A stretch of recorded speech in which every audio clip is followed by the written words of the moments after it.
다니엘서, 하나님 말씀 다니엘서 2장에는 정말 중요한 이야기를 우리들에게 보여주고 또 얘기해주고 우리가 꼭 깨달아 알도록 우리에게 경고하고 촉구합니다.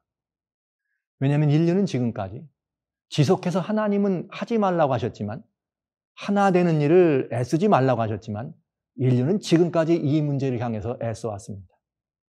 이 문제를 향해 애써왔습니다. 모든 인류를 하나로 묶는 일에 대하여, 그렇게 하면 결국은 지금까지 요한계시록까지 저희가 살펴본 걸로 말하면 그래 돼야지만 역사의 마지막 또에 양처럼 일어나서 용처럼 이렇게 얘기하는 이 나라를 통해서 그런 일이 진행되고 세계를 하나로 묶어서 용의 나라로 만들어서 용이 이 주인된 나라, 용에게 경배하는 나라를 오게 할 것이라 하는 것이죠. 그러나 다니엘 2장은 이 어떠한 인간의 노력이나 애씀도 이렇게 표현한 것이죠. 그것은 배도라고. 이 하나님 말씀 다니엘서는 정말 중요한 의미가 있고 우리 모든 인류들이 지금 이 다니엘서는 철저히 읽어보고 깨닫고 살펴봐야 될 가치가 있고 정말 우리의 이 실제 운명과 유관되는 아주 중요한 책인 것을 다시 한번 말씀드리는 것입니다. 그래서 다니엘서는 마태복음 24장 15절에 읽는 자는 깨달을진저, 선지자 다니엘이 말한 바 멸망에 가증한 것이 거룩한 것에 서는 것을 보거든이라는 말씀처럼, 그 말씀의 의미처럼 멸망에 가증한 것이 거룩한 것에 세워진다는 말은 하나님의 뜻을 배도하는 그 일이, 하나님의 뜻을 거스리는 불법한 일이 하나님의 뜻을 대신해서 그 자리에 앉거나 그것으로 하나님의 명령을 거역한 그것이 온 인류를 향해서 지배적으로 압도적으로 강권되고 강요되는 이런 사건들이 그 사건 중에 하나가 된다는 것이죠. 그런 일을 알려면 다니엘서를 봐야 돼요. 그래서 제가 여러분들과 같이 다니엘서를 이번에 깊이 살펴보는 것인데 10번 이상 많은 시간을 여러분과 같이 나눴지만 다니엘 11장 그것도 5절, 그리고 오늘 다니엘 2장 이렇게만 지금 보고 있네요. 중간에 잠깐 다니엘서 7장의 말씀을 조금 여러분에게 살펴봤지만 그것도 한 2절만 본 것이죠.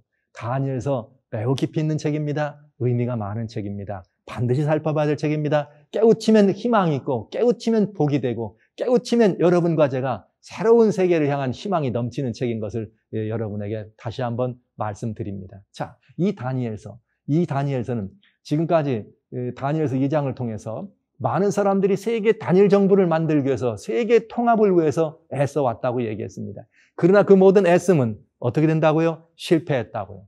그리고 또 마지막에 이 마지막 시대를 향해서 유럽이 하나 되려고 합니다. 세계를 하나 되려고 하는 시도가 있습니다. 그러나 이 시도는, 사람이 하는 그런 시도는 성경은 뭐라고요? 실패한다고요. 그러니까 유럽연합도 결국은 하나님의 뜻을 어그리는 것이기 때문에 유럽연합 때문에 유럽이 힘들어가고 있어요. 잘못하면 그래도 지속한다면 유럽은 패망합니다. 그래도 지속한다면 유럽은 파멸입니다. 이 동일한 일을 세계가 하고 있는 것입니다. 세계가 만약에 하나님이 금하신 이 일을, 하나님이 하지 말라고 한 이 일을, 하나로 묶지 말라고 하는 이 일을 지속적으로 한다면 그것도 안 돼서 하나로 묶어서 여기 또 다른 사건으로 저 먼 외계 지구를 향해서 우리가 가는 일을, 그렇게 해서 거기에 우리의 거처를 다시 만들고자 하는 그런 시도를 지속적으로 한다면 그것은 배도입니다. 그리고 그 일은 곧 뭘 가져다 주는가? 파멸을 가져다 주는 것입니다. 매우 위험하고 두려운 일입니다. 사람의 손으로 그런 일이 일어날까요? 성경은 다시 다니엘 2장 34절, 35절에 계속해서 말씀하신 것처럼 왕이 보신즉 사람의 손으로 하지 아니하고 뜨인 돌이 신상의 철과 진흙의 발을 부셔뜨리겠다. 역사는, 이 말은 신상이 부서진다는 말은 역사가 마지막이 있다는 말이죠. 역사는 사람의 손으로 마지막을 가져오지 않습니다. 역사는 사람의 손에 의해서 파멸을 가져다 주지 않습니다. 역사는 반드시 뜨인 돌에 의해서 이 일이 이루어지게 될 것입니다. 사람의 손으로 하지 않은 뜨인 돌, 이것은 무엇일까? 이것은 조금 잠시 뒤에 보도록 하고요. 오늘 이 말씀 속에 우리는 꼭 살펴봐야 될 게 있어요. 그건 뭐냐? 그러면 사람의 손으로 하지 아니하고 뜨인 돌이 신상의 철과 진흙으로 된 발과 발가락을 쳐서 부서뜨릴 때는 과연 언제냐 이 말이. 그때가 얼마나 가까웠느냐 하는 것이죠. 그리고 이 뜨인 돌이 이제 우상을 쳐서 이렇게 이 우상을 없애버리고 신상을 없애버리고 신상을 친 돌은 태상을 이루어 온 세계에 가득하였다. 이 나라는 무엇을 의미하는가? 두 가지가 남았습니다. 여러분, 이어서 다니엘서는 우리들에게 아주 중요한 것들을 보여줍니다. 자, 살펴보시겠습니다. 다니엘서 2장에는 금, 은, 동, 철, 그 다음에 철과 흙으로 되어 있는 신상에 대한 이야기가 주 이슈입니다. 그리고 이것은 나라들을 의미하면서 인류 역사를 설명해 주었습니다. 그래서 우리들은 이 역사들을 설명할 때 우리는 이 나라들을 가지고 얘기합니다. 그런데 인류 역사의 발전 단계를 설명하는 이 역사학자들은 인류 역사의 발전 단계를 가지고 그 도구의 사용을 가지고 역사를 설명하려 합니다. 그들은 역사를 설명할 때 무엇을 설명했느냐? 맨 처음에 돌이 있습니다. 돌을 쓰는데 다듬지도 않고 있는 대로 그냥 쓰면 구석기 시대입니다. 그리고 그 돌을 다듬어서 사용하면 도끼처럼 자루를 만들거나 다스처럼 해서 만들면 신석기 시대입니다. 그런 다음에 여기서 조금 발전됐을 때 멜팅 포인트죠. 녹는 온도가 낮은 금 쇳덩어리들과 돌을 함께 섞어서 썼으면 금속 병용기라고 했습니다. 그리고 이때는 주로 금과 은이 사용됐죠. 그 다음에는 청동기 문명의 시대가 청동기 시대가 옵니다. 그 다음에는 철기 시대입니다. 이것이 역사학자들이 말씀하는 역사의 발전 단계에 대한 설명입니다. 역사, 이건 이 인류 역사를 말하는 학자들이 말하는 거죠. 그러면 다니엘서, 하나님의 말씀이 있는 다니엘서, 성경은 뭐라고 말할까요? 역사에 대해서. 이미 성경은 기원전 605년부터 인류 역사에 대하여 그 도구의 사용으로, 그 문명과 도구의 사용으로 역사를 설명한 것이죠. 무슨 나라가 온다? 금나라가 온다. 그 다음엔 무슨 시대가 온다? 은나라 시대가 온다. 그 다음엔 어떤 나라다? 동시대가 온다. 그리고 철기를 나누는 철시대가 온다. 그리고 철기 시대뿐만 아니라 이제 마지막 시대는 어떤 시대가 오는가? 그 발과 발가락은 얼마는 철이요, 얼마는 흙이었습니다. 그러니까 마지막 시대는 무엇인가? 철과 흙이 함께 이루어진 나라입니다. 즉 이것이 문명으로 설명해 준다면 금의 문명이요, 은의 문명이요, 동의 문명이요, 철기 문명이요, 철기와 흙의 문명이다 이 말이죠.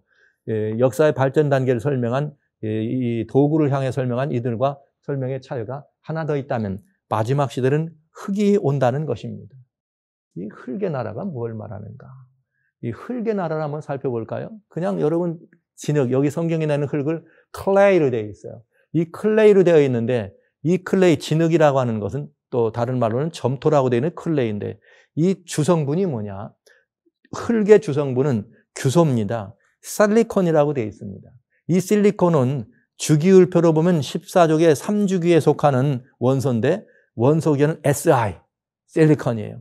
근데 이것을 클라크수라고 하는 이 말을 쓸 때는 어떤 이걸 말하는가 하면 이것이 지표에 구성하고 있는 그 원소들의 그 단위를 설명하는 거예요. 그래서 암석권의 주요 구성 성분으로 클라크수, 지각 내에 존재하는 클라크수, 이 모든 것들을 존재하는 구성 단위는 산소에 이어 제2위로 얼마가 많냐? 27.6%가 규소랍니다. 그러니까 산소는 기체죠. 산소는 기체입니다. 그러나 여기 이 고체로 되어 있으면서 고체로 되어 있는 주기율표에 나와서 고체로 되어 있는 클라크수가 가장 높은 것으로 말한다면 Si, 규소입니다. 그러니까 이 진흙이라고 말한 규소, 실리콘은 그저 흙이나 돌의 성분 중에 가장 많은 성분이라 이 말이죠. 그런데 마지막 때 무슨 나라가 온다?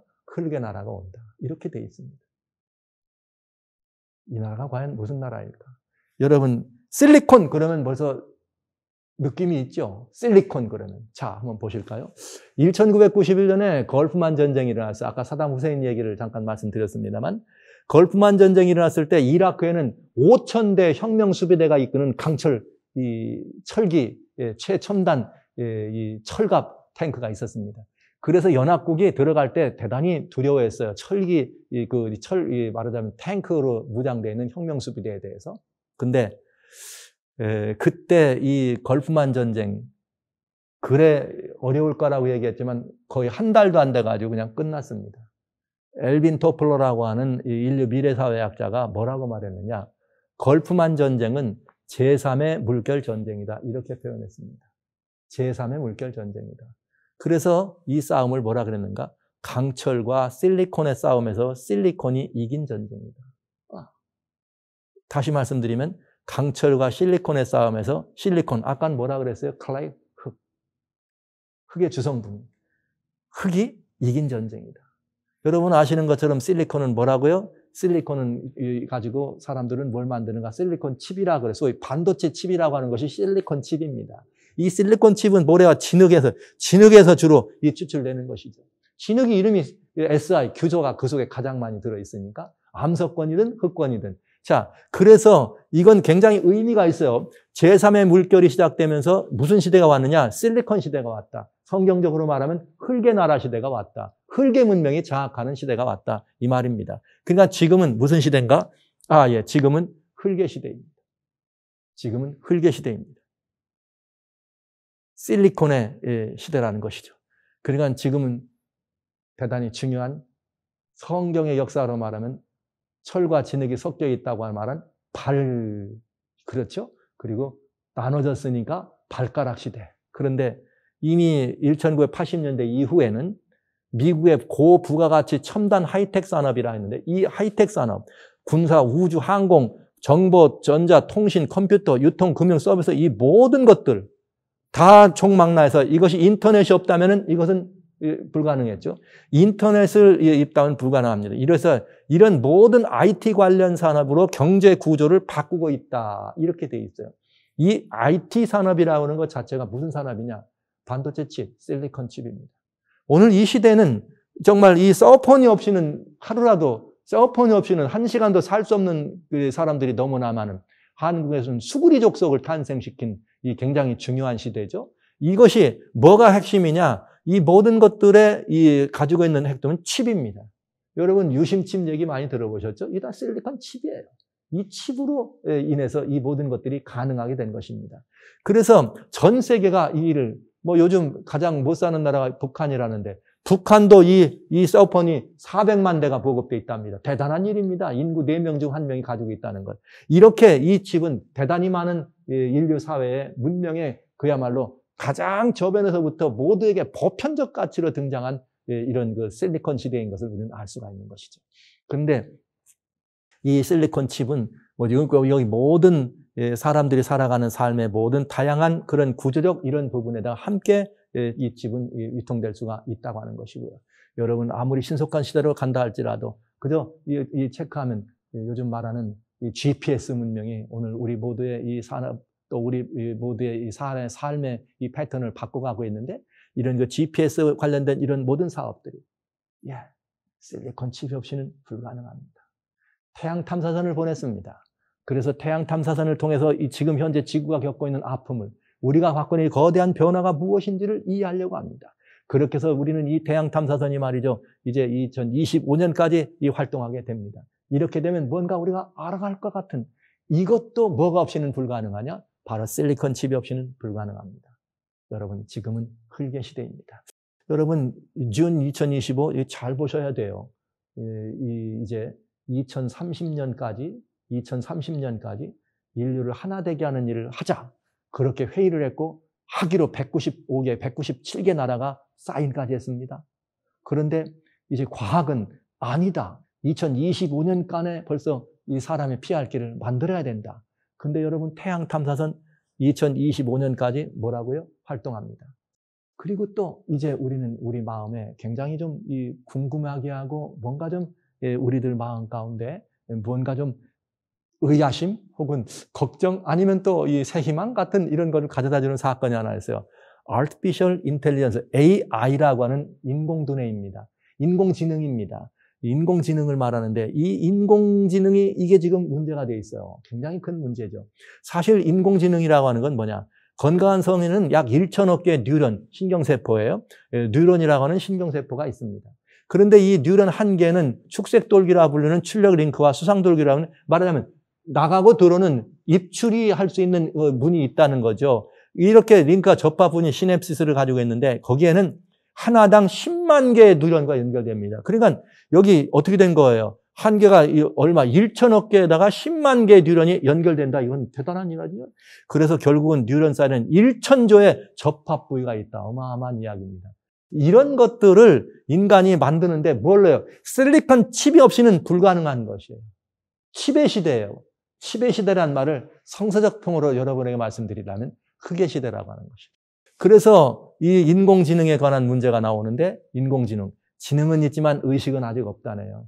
이건 불가능하다는 거죠. 1천조 이상의 그 신경 뉴런이 있는 축색돌기와 수상돌기를 갖다는 건 그래서 사랑과 감정, 분노를 인공지능은 이렇게 감지할 수 없다고 얘기합니다. 그러나 여러분 아시는 것처럼 알파고 사건 아시죠? 이 인공지능 알파고하고 바둑의 천재가 함께 붙어가지고 3대 0으로 이겼습니다. 이런 일들은 실제 우리들에게 정말 매우 중요한 것들을 시사해주고 있다고 보는 것이죠. 이 모든 것들이 인공지능이라고 하는 것은 특별히 지난 얼마 전에 돌아가신 스티븐 호킹이라고 하는 걸출한 이 과학자는 인공지능만큼은 위험하다고 그랬어요. 우리는 외계 지구는 더 이상 살 것이 아니다. 외계 지구를 찾아서 떠날 준비해라. 이렇게 하고 돌아가셨습니다. 그러나 AI는 위험하니까 하지 말라. 이런 표현을 했죠. 여러분, 자, 이제 2025년부터는 화성에 우주선을 도착시켜서 화성에다가 우리 사람들이 들어가 살 수 있는 공간을 만들게 합니다. 자, 이것도 2025년이에요. 여러분, 화성에다가 멋들어진 이런 새로운 지구촌의 가장 유토피아와 같은 가장 아름다운 공간을 만들 계획을 세우고 있어요.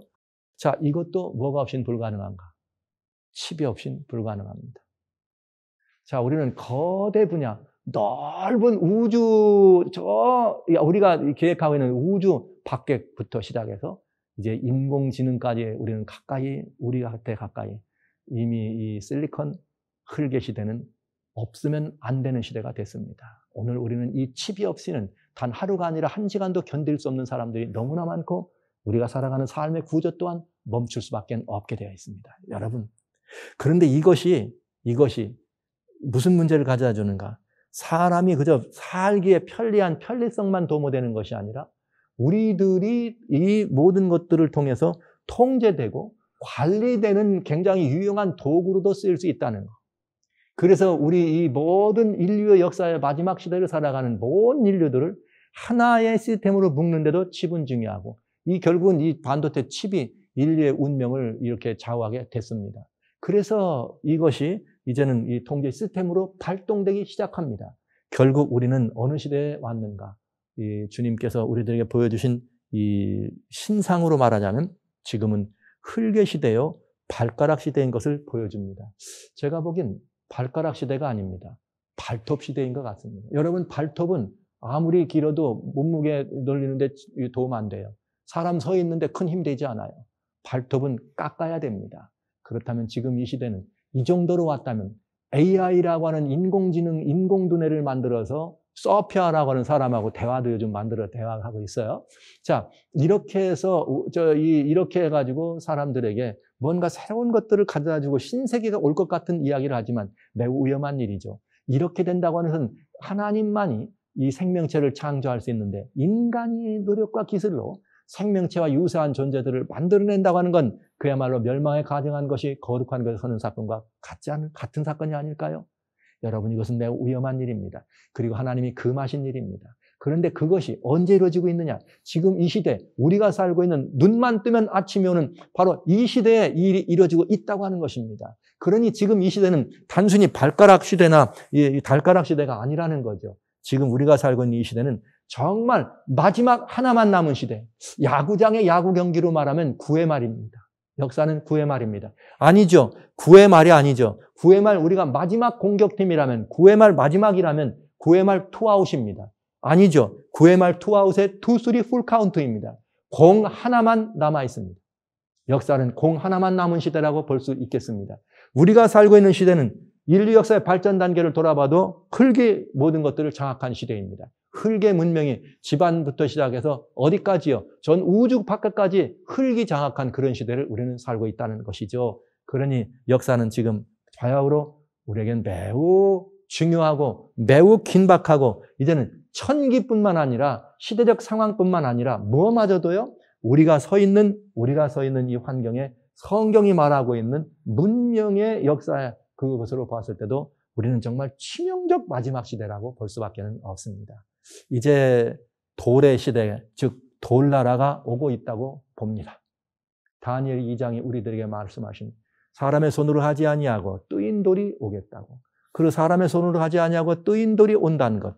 그리고 그 뜨인 돌이 역사를 마감하고 그리고 거대한 태산을 이루는 돌나라를 세운다고 얘기한 것이죠. 사람이 세우는 나라가 아닙니다. 하나님이 세우는 나라입니다. 여기는 이 사람이 기술로 세워지는 나라가 아닙니다. 화성에 세우는 나라가 아닙니다. 우리 주님이 이 땅에 세우는 나라입니다. 그것은 어떤 일로 세우는가? 흙이 아닙니다. 돌입니다. 흙이 아니라고요. 돌입니다. 이제 이 나라가 우리들에게 오고 있습니다. 그런데 중요한 것은 여러분 여기 돌이 하나 있습니다. 그런데 이 돌이 사람이 손을 대지 않아도 움직일 수 있습니까? 사람이 손을 대지 않아도 움직일 수 있다면 그것은 무엇을 말하는가? 살아있다는 것이죠. 그러니까 이 돌은 그냥 돌이 아니라 산돌입니다. 성경은 이사야 34장 16절에 주는 말씀의 권면을 따라서 우리가 살펴볼 때 우리는 성경은 성경으로 풀어야 되니까 본다면 뭐라고 되어 있는가? 사람에게는 버린 바가 되었습니다. 그러나 하나님께는 택하심을 입은 보배로운 산돌입니다. 예, 여기 분명한 이야기가 있습니다. 보배로운 산돌은 예수님이시죠. 다 같은 신령한 음료를 마셨습니다. 저희를 따르는 신령한 반석으로부터 마셨습니다. 이 거대한 반석은 곧 어디라? 그리스도시라. 그러니까 돌로 이 신상의 마지막이 지고 거대한 태산을 이룬 반석의 나라가 온다는 것이죠. 이 말은 그리스도의 나라가 온다는 것이죠. 저는 이렇게 말씀드릴 수 있어요. 그렇습니다. 세계 통합은 이루어집니다. 세계가 하나의 정부 설까요? 정부 설 수 있습니다. 그러나 하나의 정부는 어떻게 서느냐? 사람의 손으로 서지 않습니다. 그러니까 유럽연합과 같은 세계 통합정부, 뉴 월드 오더와 같은 그런 신세계 질서로 되는 것이 아닙니다. 사람의 손으로가 아닙니다. 예수님의 손으로 이루어집니다. 돌이 온다는 말은 예수님이 약속하신 것처럼 신약성경 25계절마다 한 번씩 반복되어 있는 내가 오리라, 내가 다시 오리라, 주께서 오십니다. 어서 오시옵소서. 25절마다 한 번씩 기록되어 있는 예수님의 재림으로만 이루어지는 나라가 돌나라지요. 그리고 그 나라가 이렇게 이루어지는 것이 확실한 것이고요. 언제 돌나라가 임할 것인가? 그것도 확실해졌습니다. 지금 9회 말 투, 쓰리 풀 카운트를 하면 바로 공 하나 남은 것이죠. 이 공 하나만 던지면 끝나는 야구 경기와 같이 지구 역사는 마지막 사람의 손으로 하지 않은 돌 하나만 다가오면 마치는 그런 시대에 우리가 서 있는 것입니다. 사랑하신 여러분, 우리가 서 있는 이 시대는 벼랑으로 말하면 벼랑 끝입니다. 이제 한 발자국을 더 내디디면 우리는 떨어질 수밖에 없는 그런 시대입니다. 여러분 인류 역사로 말한다면 여러분 역사의 마지막 장면을 우리는 눈으로 목격하고 그 마지막 순간을 함께 지나가고 있는 운명 공동체라는 사실을 부정할 수가 없습니다. 다시 말씀드립니다. 사람의 손으로는 이루어지지 않습니다. 인간의 계획으로 이루어지지 않습니다. 인간의 기술로 이루어질 수 있는 일이 아닙니다. 이 나라, 새 나라는 그렇게 세워지는 나라가 아닙니다. 이 새 나라의 주인은 산돌이신 예수 그리스도께서 마지막으로 역사의 마지막에 세워지는 복되고 아름다운 나라인 것이죠. 그 예수님으로 말면 새 나라가 오고 있습니다. 그 예수님으로 말미암아 새 시대가 오는 것입니다. 오로지 이 새로운 질서는 예수님으로 말미암아서만 이렇게 이루어질 수 있는 것이죠. 자, 그러니 이제 분명해졌습니다. 사람이 애쓰는 세계 통합, 단일 제국은 있을 수 없습니다. 그러나 우리 주님이 우리를 위하여 만들어주신 영원한 나라, 국권이 이웃에게 넘어가지 않는 나라, 다시는 망하지 않는 나라, 영원한 행복과 자유와 만족과 배고픔이나 혹은 아픈 것이나 이렇게 해서 사람이 죽음이 다시 없는 그 나라는 오로지 예수님이 세우시는 새 나라입니다. 그것이 바로 돌나라입니다. 다니엘서는 금, 은, 동철로 이 나라의 역사를 말씀해 주셨습니다. 그리고 이미 기원전 605년부터 오늘 이 시대까지 흙의 문명이 시작될 것까지 정확하게 이야기하는 다니엘이 이렇게 말했다면 그 예언서가 이렇게 우리에게 경고해 주었다면 이 새 나라의 이 강림도 새 나라가 이루어지는 것도 정확한 얘기 아닐까요? 이것도 틀림없는 일이 아닐까요? 확실한 예언 아닐까요? 여러분 우리가 그냥 듣고 말아도 되는 그런 것이 아닙니다. 우리가 그냥 한 귀로 듣고 한 귀로 흘려도 괜찮은 그런 이야기가 아닌 것입니다. 이제는 때가 되었습니다. 이제는 우리 모두에게 기다리는 새 시대, 새로운 나라, 인류가 말하고 있는 희망이 아니라 좌절과 파멸이 오는 비극적 종말이 아니라 성경은 우리들에게 훨씬 더 희망적이고 소망이 넘치는 희망적인 그리고 이렇게 기쁨이 넘치는 환희의 이 마지막을 우리들에게 선물로 하시는 거죠. 이제 남은 문제는 하나님입니다. 그러면 이 나라가 올 때 누가 이 나라의 주인공이 되느냐 하는 것입니다. 누가 이 돌나라, 이 새로 세워지는 이 나라의 주인공이 될 것인가 하는 것입니다. 이 돌나라가 예수님의 나라라는 것을 성경에 얘기해 주셨다면 누가 이 돌나라의 주인공이 될 수 있나도 주님이 말씀해 주지 않았겠어요? 성경은 이렇게 말하네요. 이사야라고 하는 성경 28장 16절은 이렇게 되어 있습니다. 그러므로 주 여호와께서 가라사대 내가 한 돌을 시온에 두었다. 한 돌을 세웠습니다. 그리고 그걸 기초를 삼았습니다. 곧 기초 시험하는 돌입니다. 귀하고 견고한 기초돌입니다. 이것을 믿는 자는 급절하게 되지 아니하리로다. 사랑하신 여러분, 하나님이 한 돌을 세우셨습니다. 모퉁이 돌입니다. 기초돌입니다. 시험하는 돌이랍니다. 시험하는 돌이랍니다. 이 시험하는 돌인데 무엇을 시험하는 돌이냐? 성경은 이렇게 말합니다. 믿는 자는 급절하지 않겠다. 왜 급절하느냐? 급절이란 말은 언제 죽을지 모르고 그냥 순간적으로 죽는 거죠. 그래서 이 말은 무슨 말과 마찬가지인가? 이 성경 속에는 예수님이 늘 말씀하셨습니다. 내가 올 거다. 그러나 어떻게 오느냐? 도적같이 올 거다. 예수님이 오실 때는 무엇처럼 오신다고요? 도적처럼 오신다고요. 도적처럼 오는 이유는 뭔가?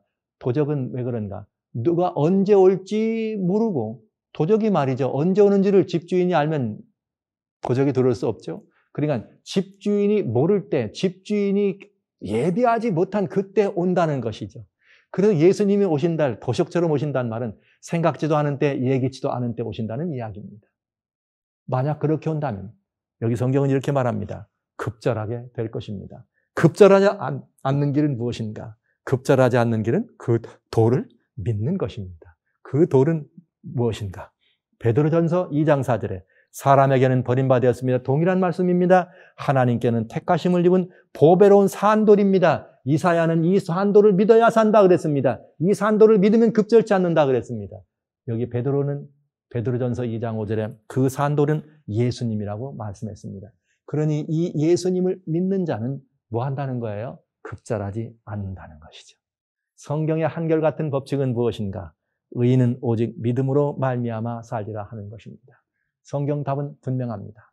성경은 우리들에게 처음부터 끝까지 의인이 살아가는 삶의 방편을 오직 믿음으로 예수님은 이 땅에 오셨습니다. 요한복음 1장 12절에 말씀하십니다. 영접하는 자, 곧 예수 그리스도죠. 영접하는 자 하나님의 아들입니다. 그 아들의 이름을 믿는 자는 영접한 자는 어떤 사람이냐? 하나님의 아들이 되는 권세를 주신다고 약속하셨습니다. 우리 모두는 다 누구든지 주의 이름을 부르는 자는 우리는 구원을 얻게 되어 있습니다. 그러나 누가 주의 이름을 부르는 것인가? 주님을 믿는 자만이 주의 이름을 부르게 되어 있습니다. 세상의 많은 사람들은 그 구원의 이치에 대하여 많은 이야기들을 각자 많은 이야기를 이야기합니다. 오늘날은 이 구원이 다원론적 구원관이라 그래가지고 많은 사람들이 구원의 이치에 대해서 각자 인기 있는 말들을 합니다. 오늘 이 시대는 소위 포스트 마던 시대잖아요. 그래서 포스트 마던 시대란 어떤 시대를 말하는가? 중요한 것입니다. 포스트 마던 시대란 세속 사상입니다. 하나님이 없는 그런 이 사상입니다. 그러니까 하나님이 없는 주의가 세속주의예요. 그러나 하나님이 안 계시기 때문에 이 포스트 마더니즘은 가치는 절대 가치가 존재하지 않습니다. 다시 말하면 상대적 가치만 존재한다는 것이죠. 무엇이든지 있다면 그냥 그 가치를 인정해 줄 수밖에 없다는 것이죠. 절대 가치가 없기 때문에. 그래서 상대 가치만 존재하기 때문에 서로 상대방의 가치를 이해해 줘야 되니까 상대주의가 되고 상대주의이기 때문에 어떻게 해야 되느냐? 사랑이라는 말을 쓸 때 이제는 인문학적으로 휴머니즘적으로 사랑은 무엇인가? 있는 그대로를 뭐하는 세대예요? 포용해주는 시대입니다. 그래서 오늘날 이 시대는 포용주의 시대입니다. 여러분, 포용은 아름다운 것입니다. 그래서 포용하지 않으면 저는 근본주의자고 포용하지 않으면 저는 보수적인 자고 포용치 못하는 자는 다 바보 같고 나쁜 사람들입니다.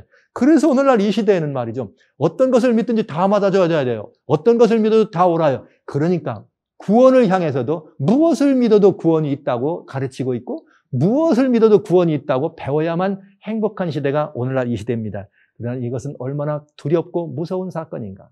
성경은 구원은 오직 예수 그리스도를 믿음으로 말미암아 우리에게 주어진다고 분명하게 선언합니다. 왜 그런가? 오늘 많은 사람들이 이렇게 얘기하는 걸 들었습니다. 요즘 많은 이렇게 언론이나 혹은 이 매체에 있는 이 기자들 또 여러 아주 유능하고 똑똑하죠. 이분들이 목사님들이나 이런 이름 있는 많은 분들을 어렵게 하는데 아주 쉽게 얘기해요. 와서 이렇게 물어보죠. 자, 구원을 어떻게 받습니까? 그렇게 물어봅니다. 교회 유명한 유수한 목사님들이 다 그런 질문하고 다 그걸 이렇게 찍어가지고 SNS에 올리면서 아무개는 적그리스도다, 아무개는 타락했다 이런 말을 하지 않습니까? 그렇게 물어보는 것입니다. 예, 구원은 예수님을 믿음으로 받습니다. 그래요? 그러면 하나님은 사랑 아니십니까? 사랑의 하나님 맞지요. 그러면 사랑의 하나님이 왜 예수님 믿는 사람만 구원합니까? 그러면 저 예수님이 아닌 불가를 믿거나 이슬람을 믿거나 힌두교를 믿는 이런 세계 많은 사람들이 있는데 이런 사람들은 구원을 못 받습니까? 그럼 사랑이 없는 거 아닙니까? 목사님 말씀 맞지 않습니다. 그러면 이제부터 목사님이 코너에 몰리죠. 하나님 사랑이 분명하니까 하나님이 사랑이라는 것을 또 얘기하려면 그러니까 제가 말하는 것은 이렇게 어찌어찌 하다가 결국은 이 목사님이 말을 슬그머니 바꿉니다. 그러니까 내가 구원이 누가에게 있다 없다 말하기 어렵습니다. 그러면 바로 즉석에서 왜 목사님 말 바꾸십니까? 아까는 오직 예수를 믿어야만 된다고 하더니요. 이렇게 하면서 목사님을 코너에 몰는, 그래서 많은 분들이 그래도 그 말에 이제 넘어가가지고, 그러니까 뭐를 믿어도 결국은 구원에 임하게 되는 것이 하나님의 사랑으로 이렇게 되잖아요. 그럴 때 성경은 얼마나 이 문제에 대하여 진노할까? 하나님은 얼마나 이 문제에 대하여 정말 진노하실까? 이런 생각을 할 수밖에 없습니다. 왜 그런가? 오늘 사람들이 알고 있는 구원에는 구원의 의미가 달라요.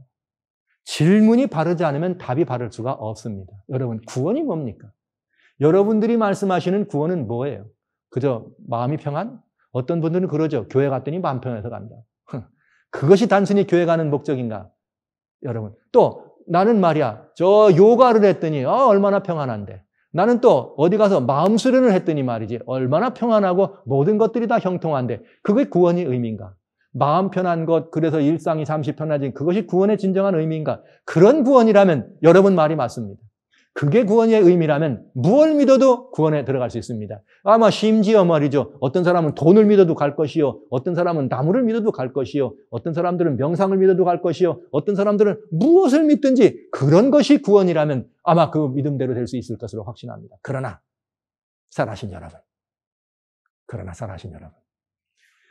멸망해가는 역사의 한 경점에서 문을 내려가는 인류 역사의 한 경점에서 죄의 삭신 사망으로 말미암아 죽을 수밖에 없는 인생이 죄로 말미암아 죽을 수밖에 없는 인생으로 하여 돌아가신 그래서 인류로 하여금 돌아간 인류로 하여금 새로운 영원한 생명을 주기 위하여 십자가에 달려 돌아가신 그 예수님 믿는 믿음이 없이는 여러분의 죽게 된 죄로 말미암아 죽게 된 여러분 그 사망으로부터 영생을 잃어버린 여러분들에게 그 예수로 말미암는 믿음을 믿지 않고는 여러분에게 그 구원은 주어지지 않습니다. 구원의 의미는 마음의 평안이나 어려운 일을 해결하는 것이나 그저 마음에 두었던 것들을 얻는 것이 구원이라면 지금같이 믿으셔도 좋습니다. 그러나 죄의 삭신 사망, 그래서 영원한 생명을 잃어버린 우리들이 다시 죄의 삭신 사망으로부터 용서함을 받고 영원한 생명을 내 것으로 다시 향유하게 되는 내 것으로 소유하고 내 것이 됐다고 주장할 수 있는 이런 구원을 의미한다는 반드시 죄인을 위하여 십자가에 달려 돌아가신 예수 그리스도를 믿는 그 믿음 아니면 그것은 구원에 이를 수 없습니다. 그래서 오로지 의인은 하나님께 구원에 들어갈 수 있는 의인은 예수 그리스도를 믿는 믿음으로만 구원에 들어가게 됩니다. 돌나라가 심히 가깝습니다. 저는 오늘 여러분들이 이런 말씀을 드릴 수밖에 없습니다. 이 돌나라의 주인공 되는 길은 오로지 예수님을 믿는 믿음밖에 없습니다. 이 믿음은 돈으로 살 수 있는 믿음, 이 나라는 이 구원은 금전이나 아니면 재물이나 권력이나 무기나 힘으로 사거나 얻거나 들어갈 수 있는 것이 아닙니다. 아닙니다. 오로지 이 나라는 예수님을 믿음으로만 들어갈 수 있는 나라입니다.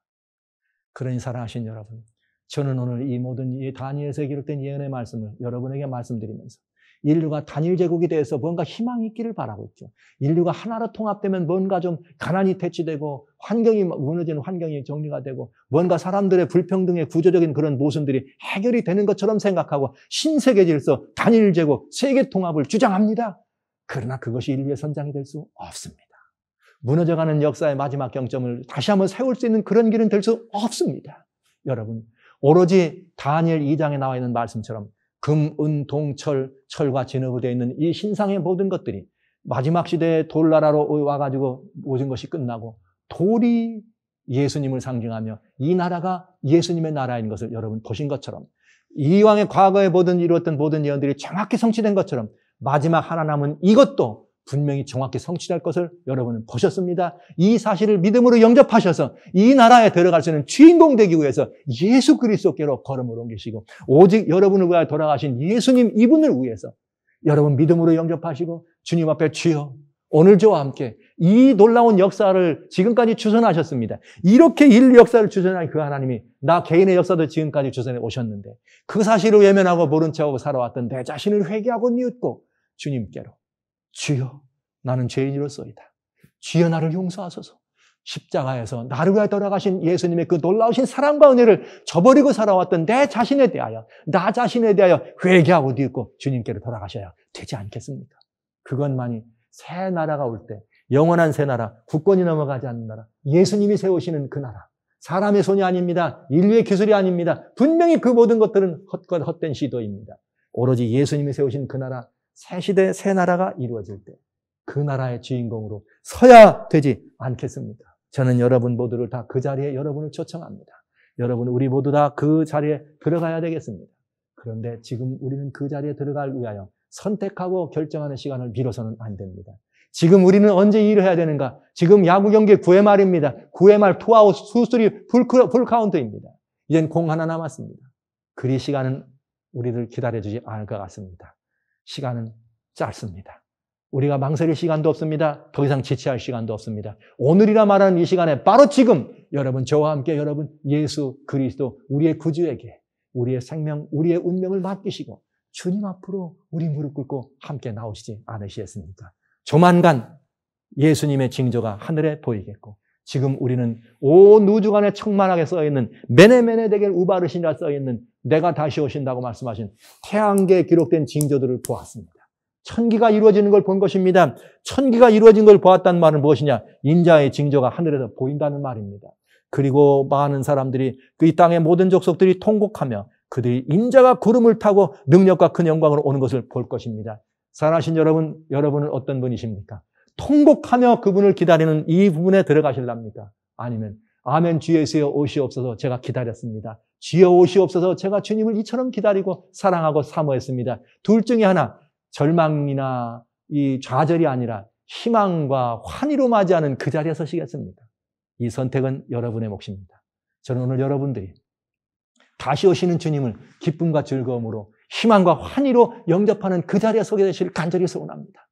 그것밖에는 희망이 없으니까요. 미룰 수 있는 시간이 없습니다. 오늘 주신 성경 하나님의 말씀, 여기 마태복음 24장 3절의 이 말씀처럼 인자가 구름을 타고 능력과 영광 가운데 오는 걸 보리라 하신 이 시간이 심히 가깝습니다. 하늘의 징조들이 이미 메네메네 데겔 우바르신 다니엘 5장을 처음에 저희가 봤어요. 거기에 다니엘이 해석했던 그 분벽의 글씨가 있습니다. 벨사살 임금님이 그날 밤 회개할 것이 없고 돌아갈 것도 없는 결정적인 그날 밤 메네메네 데겔 우바르신 왕이시여 왕이 하나님의 저울에 달려봤습니다. 부족함이 보였습니다. 왕 하나님이 당신의 나라를 세워서 오늘 밤 이 나라를 다른 나라 사람에게 주실 것입니다. 오늘 우리는 어느 시대를 살고 있는가? 메네메네 데겔 우바르신이라고 하는 왕궁 분벽에 써있는 그 글씨가 온 우주의 벽에 충만한 시대를 살아갑니다. 오늘 우리가 이 사실을 이해하고 나를 달고 있는 하나님을 바라보며 내가 지금 하나님의 아름다운 이 저울 위에 너는 내 백성이야. 너는 내 신민이야. 이 소리를 들을 수 있는 자리에 들어간다면 얼마나 다행스러운 일입니까? 벨사살은 돌이킬 수 있는 시간이 없었습니다. 그러나 오늘 우리들에겐 돌이킬 수 있는 시간이 주어졌습니다. 바로 지금입니다. 돌아가십시다. 저와 함께 주님께로 돌아가지 않으시겠습니까? 우리의 구주이신 예수 그리스도께 오로지 믿음으로 오직 예수님을 믿는 이 믿음으로 우리에게 영원한 생명이 주어지며 영원한 나라가 주어지는 사실을 생각하면서 이 다가오는 새 시대, 새 나라의 주인공으로 여러분을 초청합니다. 여러분 모두가 다 그날 아침에 이 자리에 서게 되실 주의 이름으로 축원합니다.